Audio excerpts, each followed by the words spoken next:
Okay, so what really makes something unsettling for you? Is it like the obvious threat, the monster you know is there? Or is it more that creeping feeling that something's fundamentally wrong in a way you just can't explain? Oh, definitely the second one for me. It's that feeling when the world just shifts. The rules you thought you knew just don't apply anymore. Right, and maybe the people or institutions you'd expect to help are not helping. Or worse, they're part of the wrongness. That's when real terror kicks in, I think. Because you're completely on your own against something inexplicable. That is the perfect setup for what we're doing today. Welcome, everyone, to The Deep Dive. Today we're digging into 3 really unnerving stories, all sourced from the Chilling Tales for Dark Nights YouTube channel. Yeah, we've got The Swing, Warwood Elementary, and Exchange. And our mission, really, is to unpack these narratives. Look at how reality twists, how authority fails. And how the characters face these bizarre, horrifying truths that just change them forever. What's fascinating, too, is how different these stories seem on the surface, but they all hit these core themes, don't they? Absolutely. That breakdown of the ordinary, the way perception gets manipulated. And that chilling idea that some things are just beyond us. Yeah. Beyond our control or understanding. Exactly. Leaving people fundamentally altered. Okay, let's dive into the first one, The Swing. This story is, I think, a masterclass in how the totally mundane gets invaded by something monstrous. So our narrator, he's a bachelor, just moved into a suburban ranch house. Pretty normal stuff. Yeah, he's thinking about parties, independence.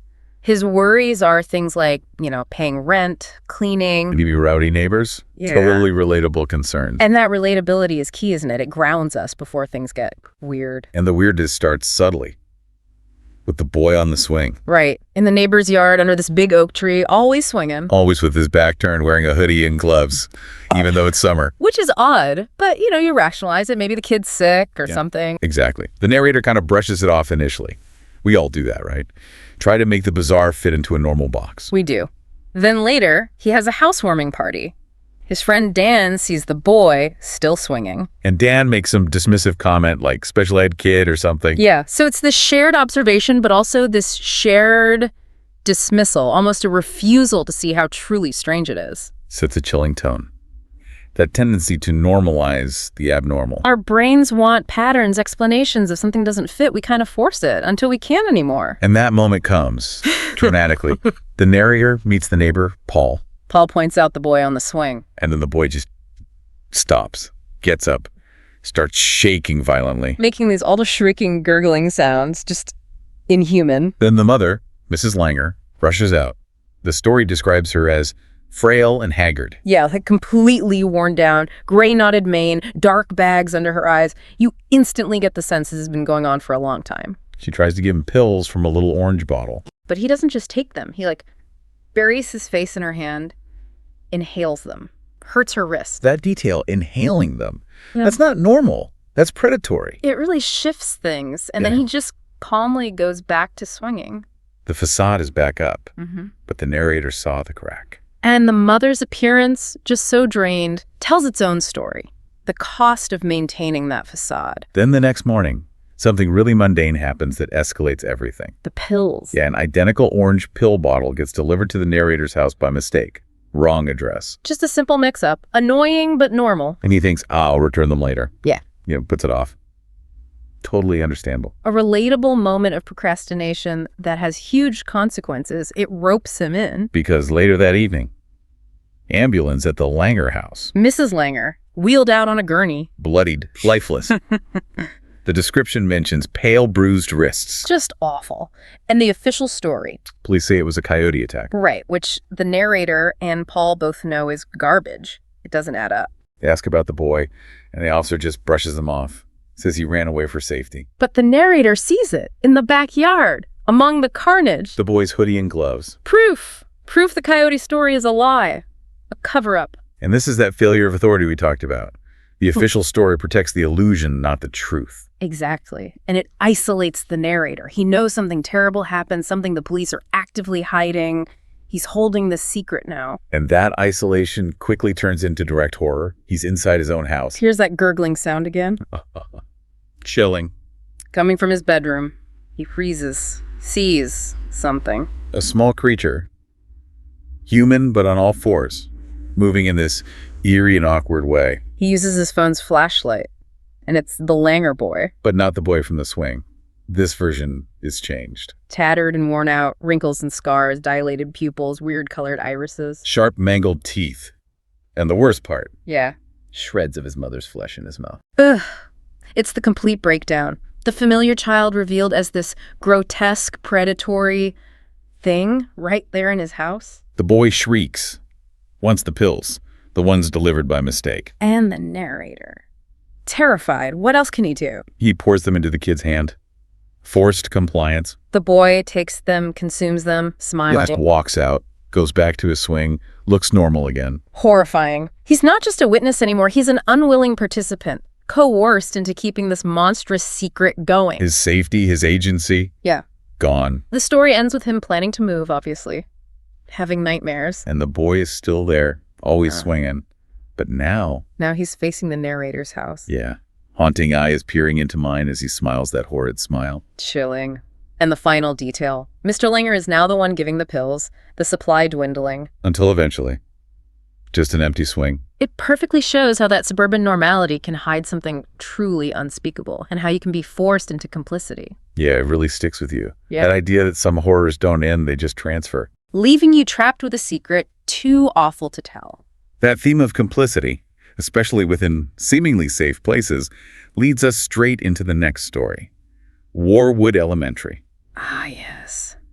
This one takes the idea of corrupting childhood innocence to a whole different, terrifying place. Our narrator, Alex, he's 22 now, but he's looking back at his time at Warwood Elementary. Small private school, Georgia, late 90s, early 2000s. He paints this picture of a normal, close-knit school. Seems idyllic, right? Safe. Totally. Which, of course, makes what comes next even more disturbing.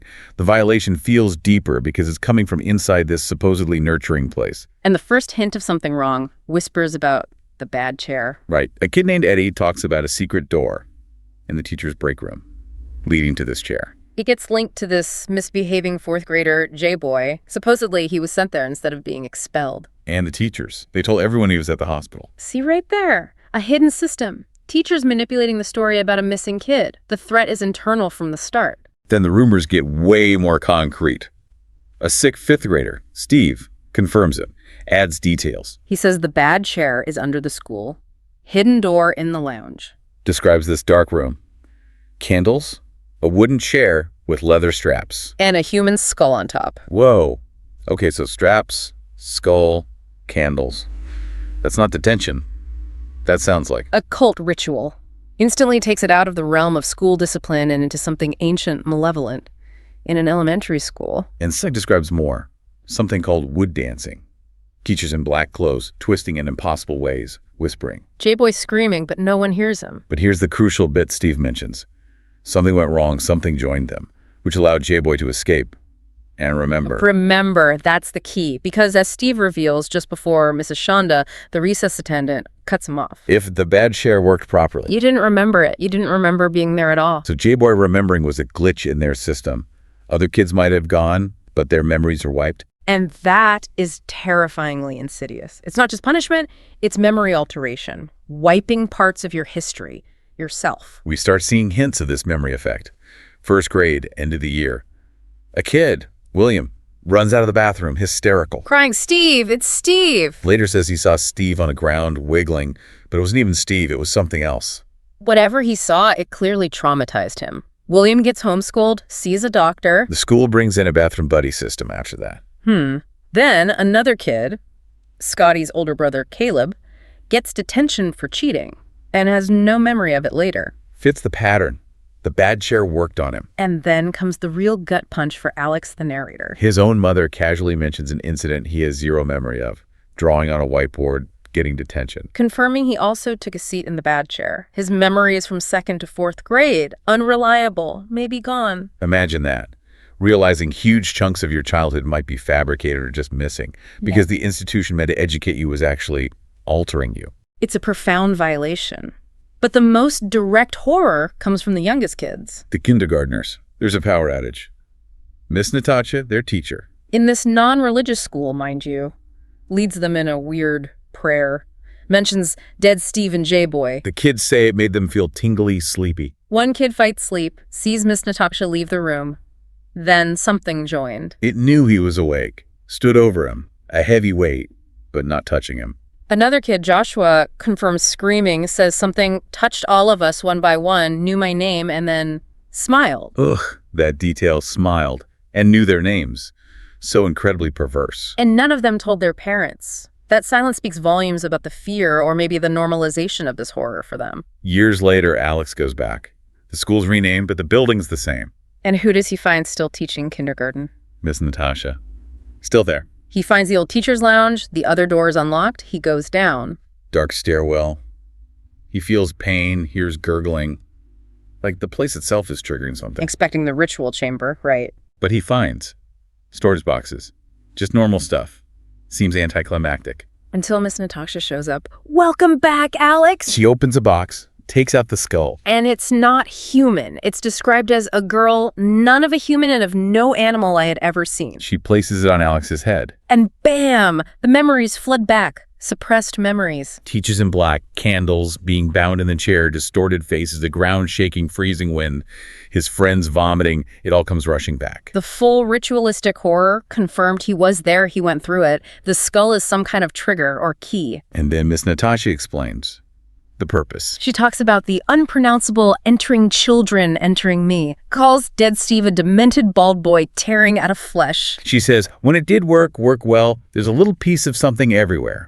That it left her, but he's back now. He always comes back to all of us. A pervasive entity, a contagion. It doesn't just visit, it becomes part of them. And her final line, everyone will sit down, everyone will be. Chilling. It suggests this inevitable assimilation. Individuality erased, consumed by this, whatever it is. Your memories, you're being rewritten. Okay, wow.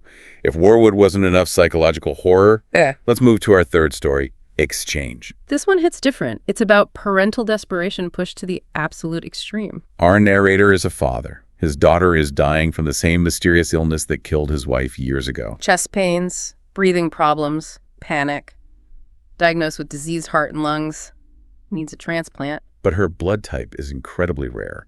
The odds are basically zero. So impossible situation. Grief from the past. Facing it again now with his child. Utter desperation. Conventional hope is gone. Then, 3 weeks after she's first hospitalized, an envelope appears. Blank, unstamped, unaddressed. Just shows up in his mail slot. He touches it, feels this weird tingling. Inside, a message. And it knows everything. You have a daughter that needs a heart and lungs or she will die. You won't find anything. Her blood is rare. Ask about the blood. You can still save her. The clock is ticking. And then the offer. You can exchange a child close to her age for her life. You must have them alive. 267. Oh! A supernatural intervention offering a Faustian bargain? Exchange a life for a life. And that number? 267. Sinister? Like a countdown. But maybe the weirdest part is how he reads it. The message is just unreadable chicken scratch. Until he hears the clicks. This clicking sound that only he can hear, it intensifies with the letters. And it translates the scratches into these horrifying legible messages. He shows the letters to others. They just see smeared lines. So the clicks are this targeted supernatural manipulation. Yeah. Isolating him, driving him deeper into this alternate reality, grooving him. And the pressure just ramps up. More letters get more frequent, more graphic, describing his daughter's decline. With terrifying accuracy, too. And the clicks are constant now. Headaches, can't stand noise, not even in his daughter's voice. It's breaking down the grief, the desperation, amplified by this relentless psychic assault. It's psychological torture, perfectly engineered to make him receptive to the unthinkable. Then comes the prediction. A letter says, your girl will talk with death today at work at 2:30. And at exactly 2:30, the call comes. She's been rushed to the hospital. Doctors are talking euthanasia. The numbers on the letters, they were a countdown to her death. Faced with that absolute end, something shifts. The clicks, they stop being torture, they become soothing. They lull him to sleep, repeating the offer from the first letter. He wakes up feeling good, knowing exactly what to do. The manipulation is complete. The monstrous act now feels like the only solution, maybe even a relief. His will is compromised. So he does it, rents a van, targets a boy his daughter's age, calls him a godsend. Chilling choice of words. He chases the boy, hits him with the van, notes the thud. And that sound brings better sanity back, lowers the clicks. The violence itself provides a twisted relief he's crossed the line. The boy's alive, but badly hurt. He can't call for help, doesn't know where to go. So he drives home. Finds another envelope, just an address. It leads him out to this empty road that opens into a huge, infinitely expanding, unmarked parking lot. Van dies. Phone's dead. He's trapped. He's left the normal world behind, entered the entity's domain. Then the fog rolls in. That fishy, wet smoke smell he noticed before.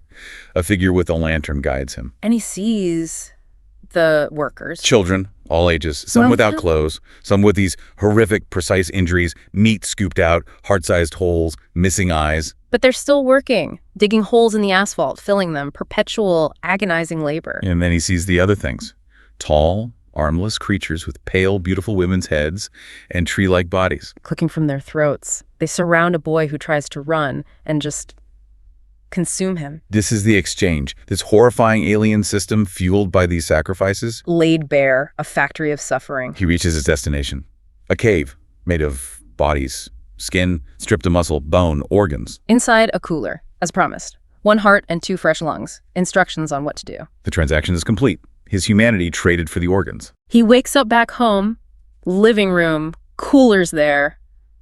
He burns the letters. Daughter has the surgery. It's successful. Months go by. Life gets sort of normal. But you know it can't last. Karma's a bitch and always bites back, the narrator says. He comes home one day. Daughter's gone. And on the doormat, another letter. I'm sorry I had to. You should understand. Oh no. The cycle continues. The smell, the clicks, they return. The entity promises to bring his daughter back, perfect condition or better. But only after he makes a few more exchanges. He thought he paid the price, but he just bought into the system. He's trapped. A victim turned into a supplier for this nightmare. And an endless cycle of horrific debt. Just brutal. Okay, so pulling back from these 3 stories, intense stuff. Let's try to connect the dots. What are the common threads here? Well, the most obvious one is the breakdown of reality, right? In every story, the normal world gets fundamentally warped. Yeah, the suburban house hiding a monster in the swing. The elementary school concealing a memory-stealing entity in Warwood. And that impossible, nightmarish dimension of the exchange. The familiar just collapses. And tied to that is the failure of authority. Or worse, its complicity. The police cover-up in the swing is blatant. In Warwood, the entire school administration is part of the horror, actively perpetuating it. And in exchange, conventional authority like medicine is just powerless, leaving the door open for this dark alternative. Which leads straight to the psychological toll. These protagonists are pushed to their absolute limits. Paranoia, nightmares, memory loss in Alex's case. The father in exchange experiences a total mental collapse, driven by the clicks and desperation. They're all damaged, forced into terrible choices. And central to all this horror, disturbingly, is the corruption of innocence. Children are consistently victims or instruments. The monster boy, the manipulated students, the traded children. Their innocence is twisted, exploited, used as leverage. It's deeply unsettling. And finally, the horror isn't contained. It's enduring. Right. The swinging boy might stop, but the threat remains. The Warwood entity is ongoing. The exchange cycle traps the father indefinitely. There's no neat resolution. The horror becomes a permanent part of their reality. So listening to this, why should you care about these, fictional horror stories? Because they tap into really deep-seated fears, I think. The fear of the unknown hiding just under the surface. The fear that the systems we trust to protect us might fail or betray us. And maybe the most terrifying idea that love or desperation could force us to make monstrous choices ourselves. Or that our own past isn't as solid as we think. Yeah. It leaves you wondering, doesn't it? Definitely. It makes you ask. Yeah. In a world where reality can be bent, memories erased, and terrible bargains offered, how much of our own safety, our own free will, is really guaranteed? And what kind of unseen deals might already be in place just keeping the truly monstrous things at bay?